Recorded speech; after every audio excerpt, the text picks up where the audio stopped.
Difference between primary key and unique key, or primary key versus unique key.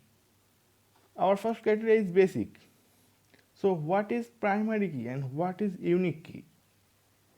Primary key.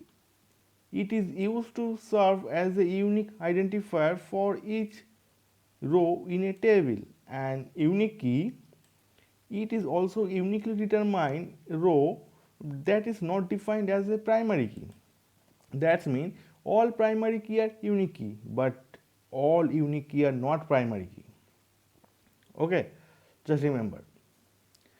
Our second criteria is null acceptance.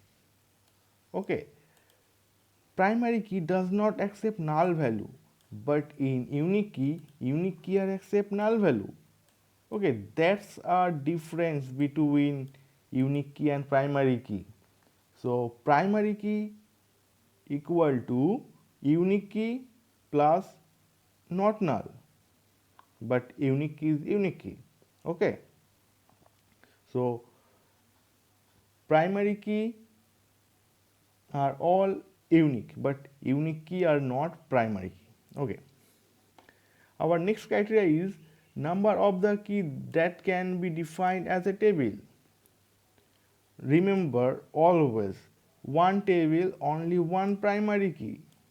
Okay, but unique key can be more than one. Okay, one table only one primary key, but unique key can be more than one. For example, a table has email ID as well as roll number, so you can choose only one for primary key, either roll number or email ID.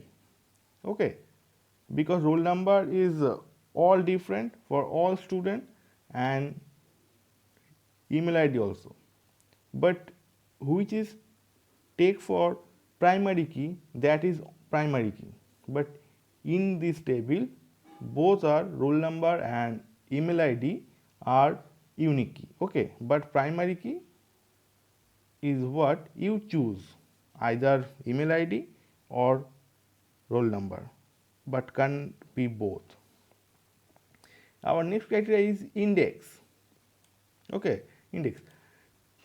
And primary key create clustered index, but unique key create non-clustered index.